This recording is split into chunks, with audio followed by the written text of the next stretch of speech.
Hello and welcome to the Untitled Gen X podcast. Podcast hosted by two childhood best friends dedicated to the pop culture that raised us. I'm Kate, a writer, a midwife, a current-day pop culture know-nothing, but nobody puts baby in a corner when it comes to the pop culture of my youth. And I'm Lori, a writer and pop culture lover who's still not over how my so-called life left us hanging. Hey guys, today we're talking about singer, songwriter, actress, feminist, activist, and all-around queen, Cyndi Lauper, and her breakout 1983 debut album, She's So Unusual. We'll be diving into the album's bops, ballads, and sometimes unusual music videos, including Girls Just Want to Have Fun, She Bop, Time After Time, and All Through the Night. Hey, Kate. Hey, Lori. How are you doing? I'm well. How are you? I'm good. I'm really excited to be tackling Cyndi Lauper. Yes. I mean, we did Madonna. Exactly. Cyndi Lauper comes next. And I feel like I knew Cyndi Lauper, obviously. I was a fan of Girls Just Want to Have Fun, the movie and the song. But she wasn't really like my favorite when we were kids. I mean, we were 7 when this album came out. And I'll be honest with you, I thought she was a little too like quirky for me. I found her mildly, I don't want to use the word scary, but she was so different. Yes. That I was a little honestly put off by it as a young kid. Does that make any sense? It makes total and complete sense because, yes, that's exactly kind of how I felt. Like in my young mind, like Cyndi Lauper, like she was cool, but like she was just a little like too far out there for like where I was in my suburban childhood. Agreed. Like she was like out there meat dress Lady Gaga for me at that time. Like I was like, oh, she's so different. I don't know. I can't really relate. She didn't feel accessible to me. But now looking back at her career and how like ahead of her time she was, this is the thing about her that I love the most. But it was the thing that kind of scared me, if you want to use the word scared, as a kid. I think, like intimidated perhaps. Yes, intimidated. Like, that's a better word. She was very intimidating and just felt very inaccessible to me. Like it was hard for me to relate to her. I really liked Girls Just Want to Have Fun. Me too. She felt very wild to me. Agreed. That's what, like she was just wild and out there. And I'm like, I don't know. I can't process this in my young mind. As I was watching all the videos, I saved She Bop for last, but I think as soon as, because I was watching all the other videos and I was like, I mean, she's funky and whatever, but like, I mean, I feel like maybe I was overreacting as a kid. And then I watched She Bop and I was like, oh no. Completely justified and feeling a little bit uncomfortable. So, but what is so interesting to me now is like an adult and a feminist and an activist and all of these things, like what a role model, you know? So she wasn't a cookie cutter pop star. Like she came from new wave origins and she had something to say and she was trying to break barriers and she did it. She did it. She did. I have mad respect for her. She also has somehow like magically managed to like cash in on a lot of sort of commercial marketing success and yet not seem like she's really selling out. Like wasn't True Colors like a big Kodak thing? Was it? I don't know. I think it was like back when we all printed our pictures on paper. Like what? And color was really important. I think it was. I think True Colors was used in a Kodak ad campaign. And then she also is like a spokesperson for a psoriasis. Plaque psoriasis. She is. Yeah. Cosentyx for moderate to severe plaque psoriasis, which she has. Right. So it's interesting that she has managed to sort of walk that fine line. So I feel like she just made some smart business moves. Yeah, she's a smart woman. So let's get into the album. She's So Unusual. It was her debut album. I mean, she was in a band before this, and I think that they put out an album or two, but this was where she was a solo artist, and it was her debut album released on October 14th, 1983. It had 6 singles, and it sold more than 16 million copies worldwide. I feel like 6 singles is a lot for an album. For one album, yeah. And she was the first female artist to have 4 top 5 singles on the Hot 100 from one album. I believe it. I mean, there were good songs on this album. Oh, solid.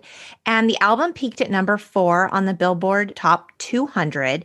And it had 6 Grammy Award nominations. And it won for Best Recording Package and Best New Artist in 1985. Yay, Cyndi. Go Cyndi. Yeah, she was a force, like for sure. She was born with the name Cynthia Ann Stephanie Lauper, and she was bullied as a kid because she had eccentric style. So this is just a thing that is just so her. Right, like style. That's just how she was.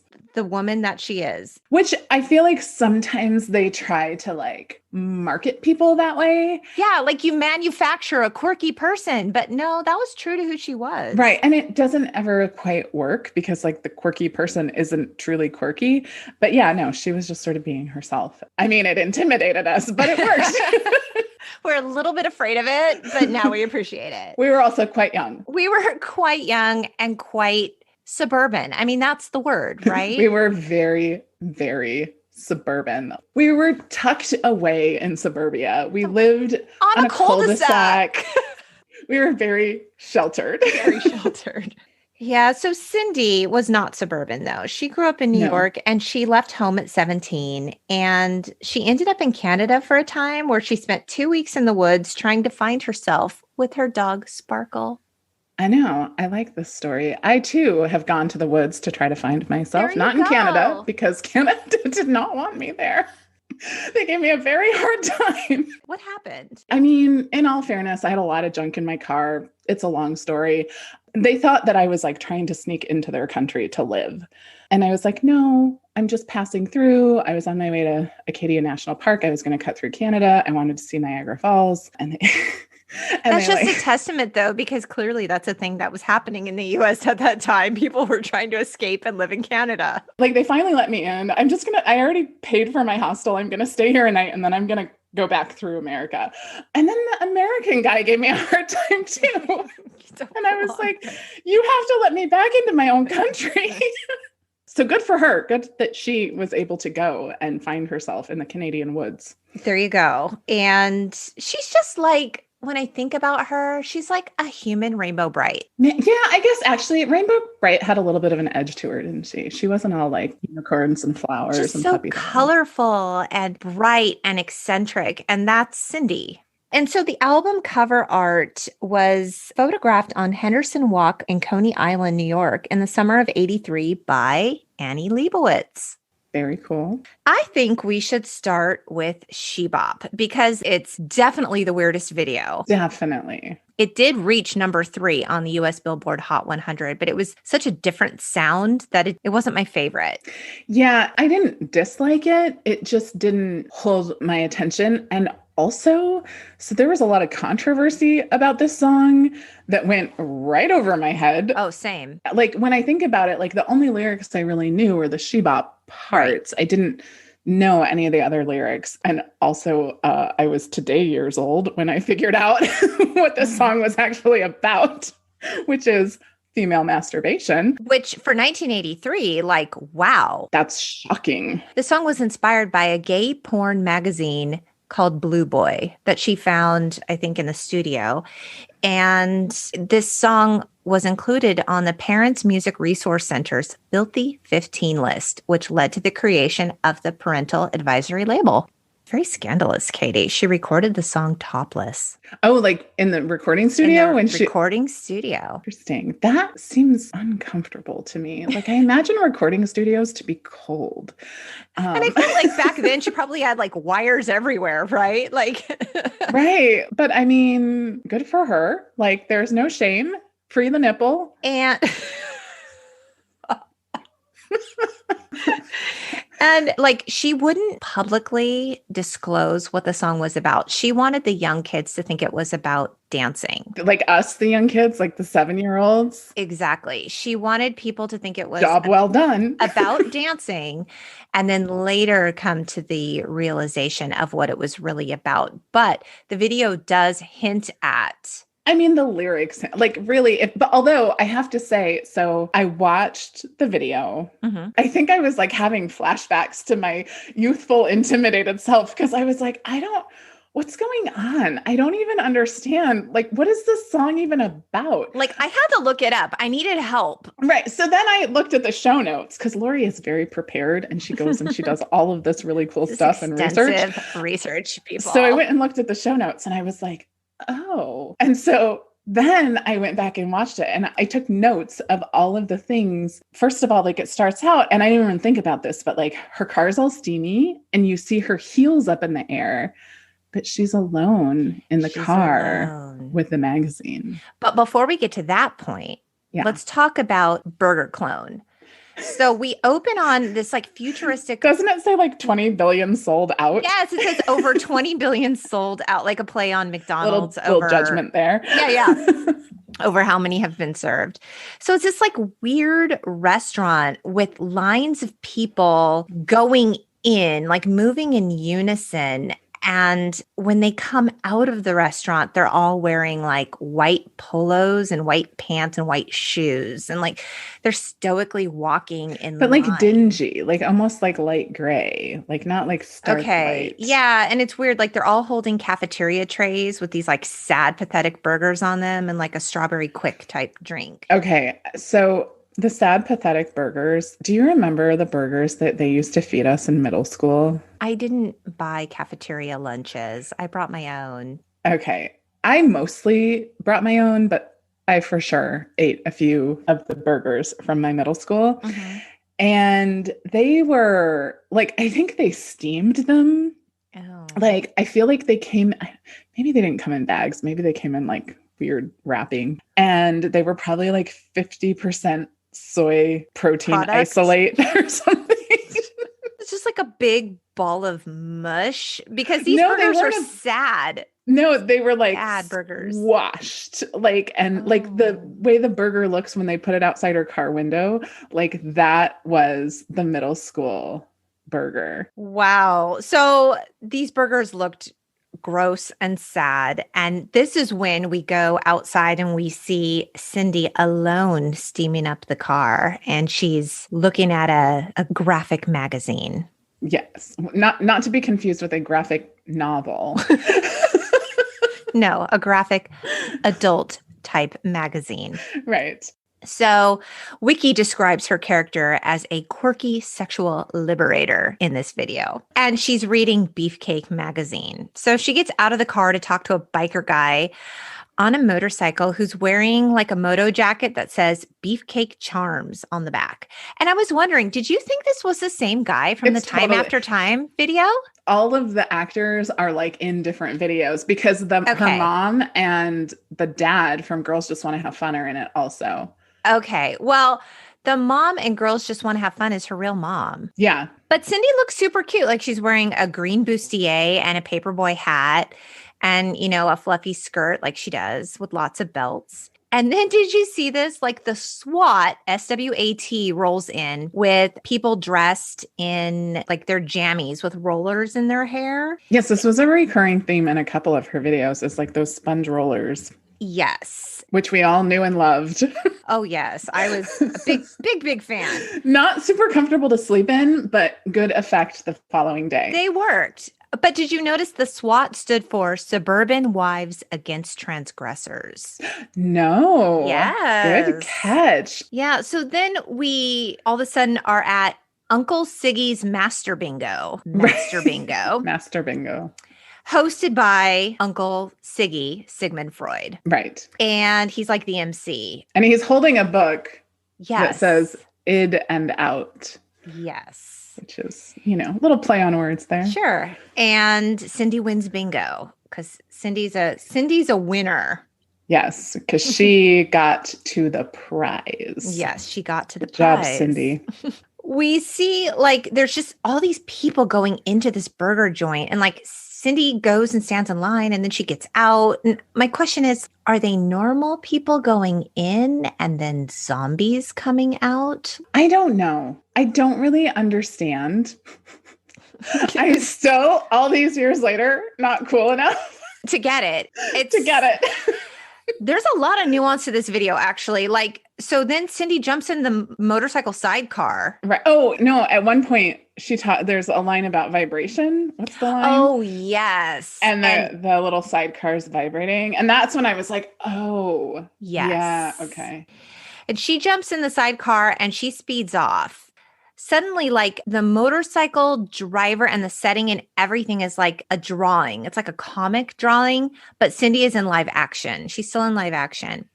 Right. And then the SWAT vehicle's chasing them and she's screaming, and they go through like a cartoon tunnel, and then she comes out of it a cartoon, and everything's in black and white except for her crazy red hair, her cartoon red hair. Right. This is a super common theme in early videos, is like some element of it being animated. And like Aha, Take on Me. Yeah. And then, but also that video is amazing. It is. It's still amazing. That was the first video I ever saw. It's a good one. That's a good first video. Mine was Van Halen's Hot for Teacher, which there you go. The cartoon part is really where you get a lot of clues about the fact that this video is very centered on female masturbation. Because they're passing by signs. Did you see them? They say soft shoulders, medium soft shoulders, which I don't know what that means. Is that a euphemism for something? And then one that says, get off here. Get off here. Yeah, that was great. You saw that. Yeah. And then also the self-service station. Yes. She gets ejected like out of the sidecar at the gas station under the words self-serve. And did you see how the gas was labeled? No. The gas pumps? Good, better, Nirvana. Oh. Yeah. Well, there you go. Yeah. So she then runs away from the SWAT and they grab her. And now we're back in like live action. And she's in court pleading her case to like a police officer / judge. Right. Yes. I think he's meant to represent authority. And she breaks like free from the handcuffs or like shackles of whatever. Of the SWAT. Of the SWAT and like what? Repressed sexuality. I don't know. I don't know what it's intended. Repressed sexuality in our puritanical culture. Is that possible? Especially in 1983. Female repressed sexuality in 1983. I'm shocked. Shocking. So now she's in front of like white stairs and she's dressed in a white suit and top hat and she's wearing sunglasses and dancing with a white cane. And from what I read online, like this is to represent like the myth of masturbation will cause blindness. Like if you do it too much, you'll go blind. So she's dressed like a quote unquote vision impaired person with sunglasses and a white cane. They said that's what that represents. Who's they? Wiki? The wise people of the internet. I don't know. I feel like that's I thought maybe you were saying like the contrast of like them being in like pure bright colors, sort of signifying like there's nothing wrong with this. It's fine. Like it's all good.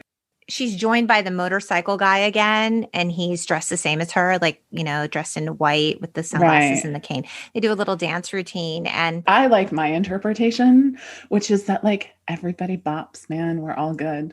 The end credit comes up and it says, and in the immortal words of Francois de la Brioski, quote, everybody bops. And that's the end. It's true.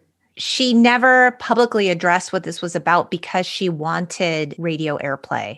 Which is so hilarious because like there's really like when you watch it with that lens, there's no mistaking what this is about. The video is chaotic. Probably whatever was going on in the media about this with, you know, what was that? The parental controls people also like lent to that image.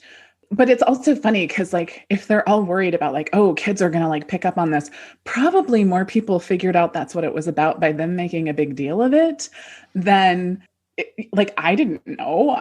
That was not what I was thinking about. Madonna's Like a Virgin came out in 84, which was a whole year later. And that was shocking. And that was just Right. But The word also, virgin. This video is so much more suggestive than that video. well, and what I think is probably more bothersome about this video is it's a woman pleasuring herself, right? So in Madonna's video, it's all about like a woman needing a man and all that stuff. This is like a woman taking charge of her own sexual enjoyment.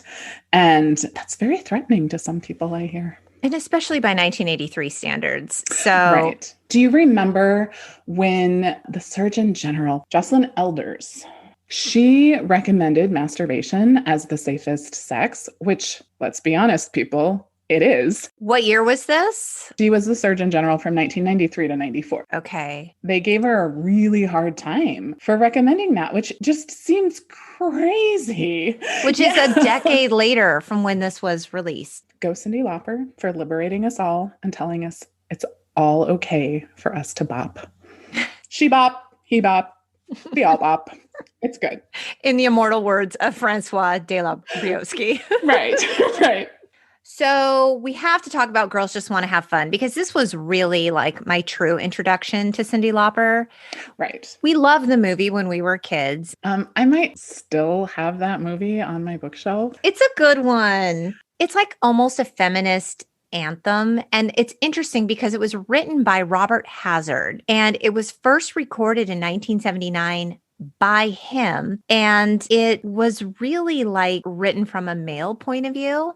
And then when Cyndi Lauper decided to record it, it was changed a little bit to be more of this anthem for female solidarity and camaraderie. It's often played at weddings. It's like just the anthem for girls getting together and having a good time and sisterhood. It's so interesting because the idea of it being sung by a man makes the whole message a little condescending. Well, I don't know what the original lyrics of the song were, but I think it was inspired by a breakup. And maybe this was a woman that Robert Hazard was in a relationship with. And she was like, you know what? I want to be young and I want to be free. And maybe from his point of view, it was like, okay, so all girls want to do is just go have fun. You know what I mean? Like, who knows the spirit in which it was written? I'm glad that it ended up the way that it ended up when it made it into like mainstream release, because it really is an anthem.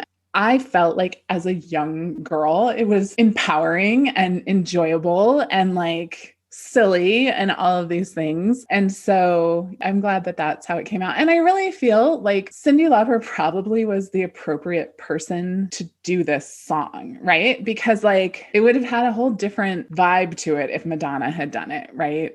Oh, I think so. So she sort of gave it enough of that like grittiness to make it not feel like a super uber bubblegum pop song. Right.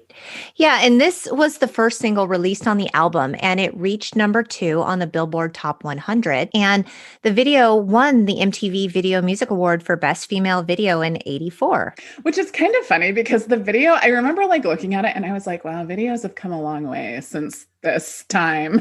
It was fun. I enjoyed it. I smiled. But like, best female video?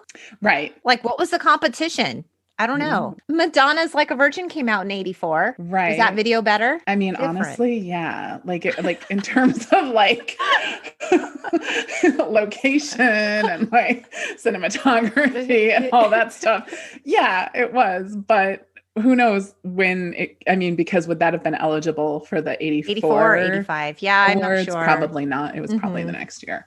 Okay. But it's a fun video. It is a fun video. We see a woman in the kitchen cooking. This is Cyndi's real mom. Her name is Katrine. And she's cracking like dozens of eggs. Like, did you see? Like, she's making breakfast. To the beat. She's cracking eggs to the beat. And she is so totally frustrated. And why is she frustrated? Because Cyndi's not home, you guys. It's morning time. She's making breakfast. Where is my daughter, Cyndi? And we see Cyndi outside of like New York apartments, and she's just like a beautiful unicorn. And she's dancing down the street in a black fedora and a peach prom type dress with lots of belts. And she's got the fire red hair, tons of jewelry and bracelets. And she's doing that signature Cyndi dance. It's so signature to her, where she's holding her dress. Right. And she does that like walking with the aggressive, like fluffing the dress as she walks. So she's dancing down the street, and we flash back to her mom in the kitchen who's looking at her watch, like, where is she? And Cyndi comes in from a night out and sings to her exasperated mom and dances through the house. This video is like so chock full of 1980s fashion memorabilia. Even the house. Harvest gold. There was like harvest gold. There was lots of browns. There was some avocado greens. Like it was just everything about it was so of the time. Early 80s. And then when she gets to the lyric of the phone rings in the middle of the night, it's the middle of the night. She's wearing jammies. She answers the phone and she encounters her dad. And her dad is so mad that the phone rang. And he's wearing like a white tank and track pants. And he's got like this dark curly mullet. Right. Very aggressive beard. And he lectures her and she's wearing her cute little leopard pajamas, which if I could find those today, I would wear them. This was a thing back in the day, right? Like if you got a phone call too late, if you were on the phone late and your parents like some phones had like a little flashing light that like if somebody was on the phone, the light would flash. Mm-hmm. And so like if your parents had one of those, you couldn't be on the phone late because what was the rule in your house? Like you couldn't talk on the phone after what time? I don't know, but I do know that once I was on the phone with our curly-haired friend, and it was like 10:30, and I was probably 16 or 17, and my dad knocked on my door, and he said, "Who are you talking to?" And I told him, and he said, "It's past your bedtime. You have to go to bed." You're like, and I was it like, a school night, Katie? I hope so. My goodness. I was just like, I'm sorry. Past my bedtime. I have to go. And I was... Bet that's exactly how you said it. That's exactly how I said it. But in my house, we had a rule that you couldn't be on the phone after 10. Yeah, apparently in my house too. I just didn't know it. And also, you couldn't call someone before 10 a.m. because that was rude. Oh, this was a big thing. I can remember like waiting. Like, so in our neighborhood, on the weekends, like back in the day when you could just show up at people's door, right, without texting or anything. Right. First. Like what? And I want to text before someone even calls me. If I'm not expecting you and you knock on my door, like I'm not going to answer it because my exact thought is anyone I would know would text first. Yeah. And you couldn't, like, back to your story, you couldn't show up at someone's door before a certain time of day to be like, can so-and-so come play? Right. No, we would wait until like 10 o'clock. And then it was like, okay. Like then it was okay. It was like life begins. They set us loose. Life begins at 10 and it ends at 10. Right. Which is actually, I mean, really like my phone. Now I don't even know who it was that sent this text, but I got a text last night at like 10:30 and I was like, who's sending me a text at this time? Like I was kind of annoyed. It's so late. Because I do kind of mourn that time where you could just shut off. It was unacceptable for people to call. If somebody called during the dinner hour, you just didn't answer the phone. Right. It was almost always a telemarketer. So there you go. And that was totally acceptable. And now we live in this world where like you're expected to be accessible 24/7. I turn my phone off at night.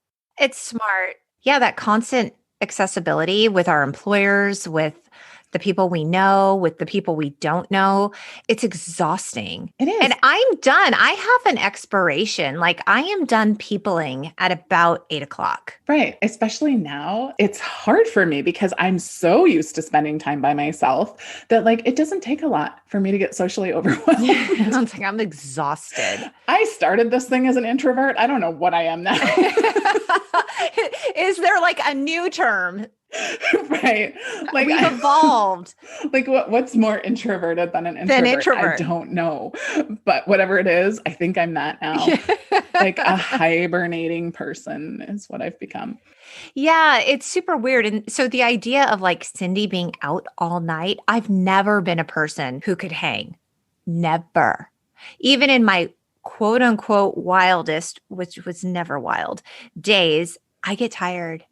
The idea of being out all night long, I don't know that I've ever done that. I don't know that I could if I wanted to. As a midwife, I have been up for 24 hours many, many times. And I have for sure stayed up all night a few times. You didn't when we were in high school for like cast parties when we would I like watch don't the sun. know. You were one of those kids who fell asleep, I'd huh? fall asleep in the corner, Yeah. even on grad night. We went to grad night for a while, then we went and we did like some bowling or something, and then we went somewhere else. I slept in the car alone because that's safe. Everyone went off and did their thing. I went to sleep in the car. I'm always someone who's tired. That's so funny. What did we do after that? I don't know. I think people went to Denny's and I stayed in the parking lot in the car. You didn't even go to Denny's. No, Wow. I was tired. I have to sleep. I may have been, well, we just won't talk about what I was doing that night. I was have an fine. idea, but I'm not going to Sure, talk it was about it very on the pure pod. and innocent and didn't involve anything I shouldn't have been doing. So she's on the phone with all of her little 80s friends, and they're all so perfectly 80s out with their wild hair and bold eyeshadows. But what I love the And most their about this corded was, phones. and All their of their corded corded phones, phones. her group of girlfriends were so very diverse. And They were that's what I diverse, really enjoyed about the video. which for 1983 is impressive. Yeah. And then at the chorus of the song, we see all 8 of them together singing and moving their heads in unison. Right, which is the part of the video that I remember. Everybody just like, This is where we get the special effects, Katie. Like the really special ones. right. Like we see them in a circle. Like their video becomes like a circle and there's a purple screen behind them. And then there's some like colored circles and bubbles. And then the video breaks apart. And then, wow, oh my God, it comes back together. Like double wow. Like these are like It's very fancy. fancy.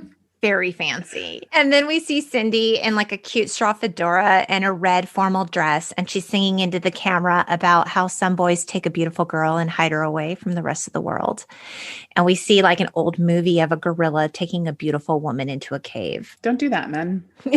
And we see Cyndi like put on some funky sunglasses along with all of her BFFs. And we get All more. the 80s sunglasses. Yeah, Go watch it's fun. And we get more like fancy video effects.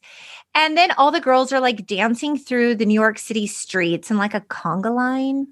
And it's headed by Cyndi. And it's kind of fun because it was largely a volunteer cast. And so her brother's in the video. She's dancing. One of the men that she dances with, it's like her attorney in real life. And her business managers in the video, and some receptionists from Portrait CBS are also in the video, which is kind of fun. And they all end up back at Cyndi's house. And the parents are super confused. Like, who are all these people from the New York City streets in our Right. home? And they make their way into Cyndi's room. And like her boyfriend comes in with flowers for her. There's a pizza delivery guy in there. Like it's just a party going And on. also like a gourmet waiter with like Okay. a silver platter. Why not? Why not? The video actually cost less than $35,000 to make. And This does not surprise me. yeah, no, me neither. And they borrowed equipment from Lorne Michaels to film the Oh. video. Of Saturday Night Live fame. It's a fun video. It's fun. And the song is great. And it was just a fun revisit because of all the videos, that was the one I remembered the most. Yeah, for sure. The last video we're going to talk about is Time After Time. And Epic Records wanted to release this song as the first single on the album, but Cyndi didn't want that to be the first release because she was afraid she was going to get sort of like boxed in or pigeonholed into this idea that she was just a ballad singer. Which is interesting because Skid Row had that same issue. Like apparently being a ballad singer is like a big no-no. I think it's perhaps easier to be a band or a singer or an artist who can do pop and then transition to ballad rather than be strictly known as a ballad singer or ballad band and break out into something funkier or harder. I think it's easier to be like, this is me in all my hard and amazing glory. Oh, but I have a soft side instead of I'm known as this soft person who then puts out bangers. Well, and I wonder if that is something that shifted around that time. Like maybe people were really classified into like ballad singers and not ballad singers. And then Like this is where easy some listening crossover. versus, Right. yes. Yeah. Right. Yeah. So maybe this is when because now it's super common that people have both on an album. Right. And I don't know, like with radio airplay, if there was really a crossover between the two. So this was her first number one single on the charts. And it was written by Cyndi Lauper and Rob Hyman. And what's interesting too is the song has been recorded by a lot of artists, but Miles Davis actually recorded a version on his 1985 album, You're Under Arrest. That's pretty cool. So I watched the video and I thought to myself, what exactly am I watching? Apparently, in doing research, I learned this is supposedly a song or a video about a woman who feels unworthy of love. So she feels the need to run away. What I wrote in my notes. What'd you write? Literally all my relationships. Oh, Katie. Uh-oh. But like literally all my relationships. Oh, that's really sad. I have twice moved to a new state in the middle of a relationship. Well, that's kind of what Cyndi does in this video. I know, hence my note. Okay. Well, let's talk about it. I think we need to do some unpacking here, Katie. Okay. I think this is going to be therapeutic for everyone involved. Do a podcast, they said. It'll be fun. Look, I feel like we're peeling the layers away.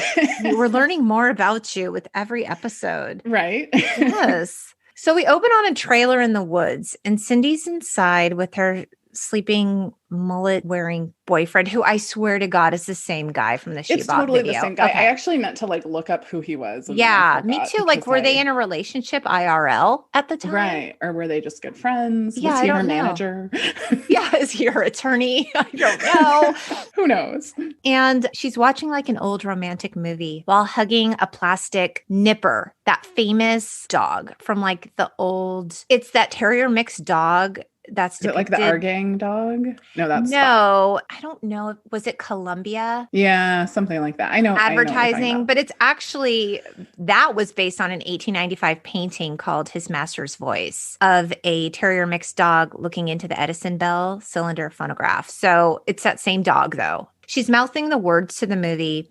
And she has bright red hair and her boyfriend and sings to him in bed. And we see a flashback of a blonde Cyndi working behind the counter in a store. Her boyfriend comes in and he gives her a lunchbox.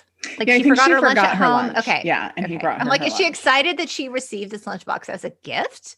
Or is he just bringing her lunch? No, but it's like that great lunchbox that like we all had in that elementary school, the metal one lock. With, whatever character on it. Yeah. It's a great thing. Yeah. Hopefully there was a fruit roll in there. Right. And she hops over the counter and she hugs him.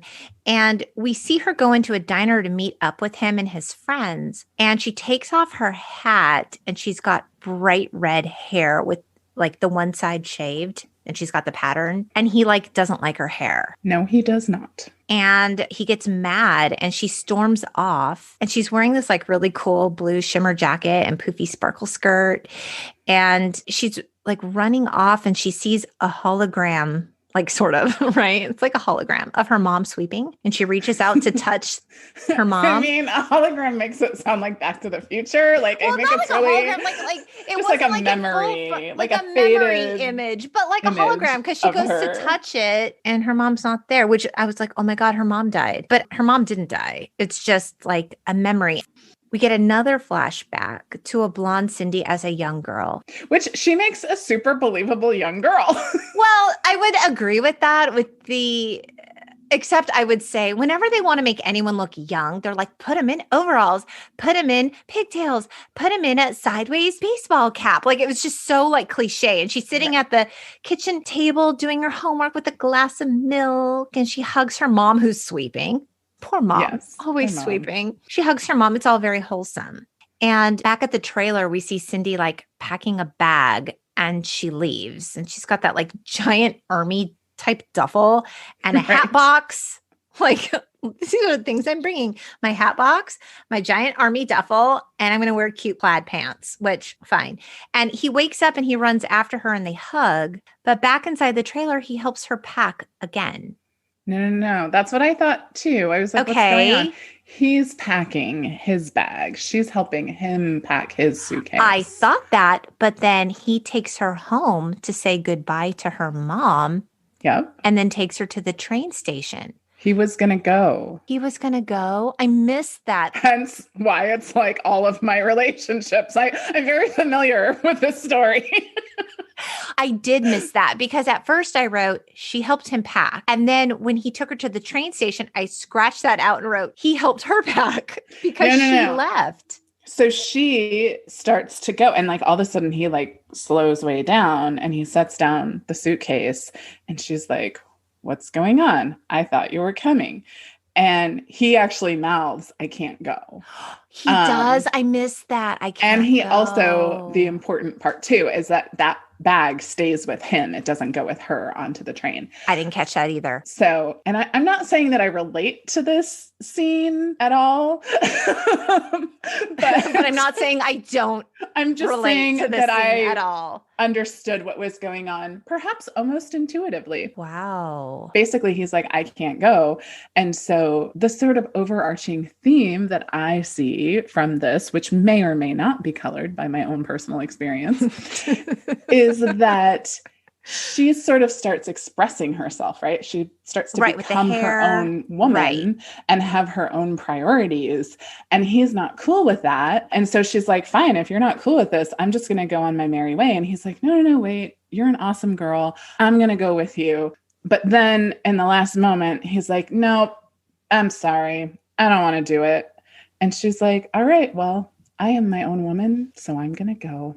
But I will always be there for you, time after time. It was really sad because they were both clearly in pain and both clearly in love with each other. It was very heartbreaking. And of course, we get that beautiful actor moment like you talked about before where Cindy's, on the train and she has that one single teardrop, that beautiful, perfect teardrop. Yeah. I think she also signs time after time. I think that's what she's doing with her hands in that last scene. Oh. And I was like, is that sign language? I think that's just like snuck in there, or I'm making it up. It's a sad song. She's basically saying like, I'll be here for you, but also I'm going to do my own thing. I need to be true to myself. I may be projecting. I'm just saying. It's a beautiful song. It really is. I quite like it, even though it's sad. It is sad. And we just wanted to touch on All Through the Night. I swore to God there was a music video for this song. Apparently there is not. I have manufactured one in my brain that involves a cat. And I know there's a lyric about a cat, but I swear there was a video. There isn't. All Through the Night was another favorite on this album, and it was written by Jules Shear. And that song reached number 5 on the charts. And what's kind of cool about that song is the Cars actually recorded a version of it, but it was never released on an album. Interesting. Yeah. I would have loved to have heard the Cars rendition of the song because I love the Cars. Rick Ocasek, may you rest in peace. Yeah. I don't know why I laughed. That wasn't really appropriate. I'm sorry. You're laughing at the fact that Rick Ocasek is no longer with us. No, I was laughing at like the good memories of the car. Yeah, no, that was a beautiful ballad too. So I can kind of see, like it said there were 6 singles off the album, but these are 4 that we've talked about. And 2 of them have been, sort of pop singles and 2 have been ballads. So yeah. And this by far was my favorite song on this album. And this has got to get downloaded onto my phone because I have not heard it in a really long time and it holds up really well. It's beautiful. And there's a line in it that says, until it ends, there is no end. And I was like, wow, that's true. That didn't describe 2020. Okay, we are on the other side of 2020. We are on the other side. Okay, it did end, but until it ended. It actually did end. We were a little bit, like if you go back and listen to that Friends episode that we did. Yeah. Thank you all for gently welcoming in yes 2021. Still gentle. Still gentle. Still early. We're in the early stages. Everything seemed fine a year ago at this time. Just remember that. Oh my God. Yeah, it's true. And then it all just came crashing down. I know. So in recent Cindy-ish news, because she is still doing really cool stuff. Oh my gosh, she's more relevant than ever. She won the Tony Award just a small thing called a Tony Award for the best original score for composing the Broadway musical Kinky Boots in 2013, which I saw Kinky Boots, and it is fan effing tastic. I know how I have not seen this. I don't know. The music is I do. incredible. Grad school is why. It's visually beautiful. It is so empowering. It's just feel good. You walk out of the theater like light as air. It was just such a beautiful musical. Loved it. Celebrates individuality. And Kinky Boots also won 5 other Tonys, including Best New Musical. And she was also nominated for a Tony in 2018 for her contribution to the SpongeBob SquarePants, the Broadway musical score. And currently, she is writing the score for the musical production of Working Girl. Interesting. Don't you love it? Working Girl, I look forward to seeing. I'm probably going to skip SpongeBob SquarePants. I actually heard it was fantastic. I heard it was great. I don't think I can. I'm sure it's lovely. And of course, you said at the beginning, at the top of the pod, she's an LGBTQ activist, and she developed True Colors Residence, which is a project of West End residences. I'm literally like quoting off the internet. And with her business manager, it's, quote, New York's first and only permanent supportive housing for lesbian, gay, bisexual, and transgender youth with a history of homelessness. Which is super important. Isn't that amazing? So important. So Cindy's working harder than ever. And I was actually supposed to see her not last summer. Like, does 2020 even exist? Summer. Did that even happen? I know. Summer 2019. I was supposed to go with my sister-in-law, who is a huge Cyndi Lauper fan. I was like, hey, want to go see Cyndi? She's like, oh my God, yes. I bought the tickets. I took care of all of it. And at the last minute, I was like, is it okay if I bail? We were going on a weekend trip like the next day, and I didn't want to be out too late, and it was at the Hollywood Bowl. And I'm seeing a recurring theme here. It's going to be late. I get tired. Lori likes to just have fun as long as it's between the hours of 10 a.m. and 8 p.m. Is there really anything so wrong with that? Like, between those hours, I'm solid. Like, you get me for a good 10 hours. Like, it's the best of me. But after 8 p.m., there's some serious degradation that goes on. And she has like no FOMO, like not at all. Oh, no. Go have fun. Go have fun. And even when I asked my sister-in-law, like, how was it? She was like, it was the most incredible concert ever. Cyndi puts on an amazing show, which I have heard from multiple people. And I am sorry that I missed it because I do love live music, but it's hard for me. Concerts are late. They start at like 8. Well, and I have to say, when you live in a very crowded place like Southern California, concerts are a chore. When you live in much less populous places, concerts are great because it's easy to get tickets. Parking's not the nightmare. Like, I didn't realize this was until at the I moved. Hollywood Bowl, right? Which the Hollywood Bowl is an event in and of itself. It takes careful planning. It does. So, I mean, I will, it's not like you were just like walking down to the corner theater. No, not at all. Which I lived in a town where you literally could do. In fact, I walked down to pick up my tickets and I was like, wait, where's the box office? And I'm pretty sure the guy who told me was like part of the band. I was like, this is not his job. Like, but hi, yay. I'm the bass player. This is what I do. I think it might have been. That's so funny. And it's really fun. Like, at the shows, people come like dressed in their full unicorn best, and everyone's there just to have a really great time. And I don't know if there's a special name for Cyndi fans, but it's really a celebration of individuality. And it's just pure love and magic. And that's what Cyndi is. I think we have to remember too that we live in a time, I mean, always it's challenging if you're like on the cutting edge of individuality, but I think that has improved vastly since the 80s, right? In the 80s, certainly, being an individual was not really smiled upon a whole lot. And so she was definitely cutting edge with that and continues to be so and continues to support people. in doing that, which is really powerful. I love that she is so fully herself and never ever made apology for Right. the creative person that she was. It was like, this is me in all my color and wildness. I never felt like she bought into maybe the machine or allowed Right. herself to be influenced in that way. In fact, if anything, she probably had to fight the good fight for a lot of her career, and she did it.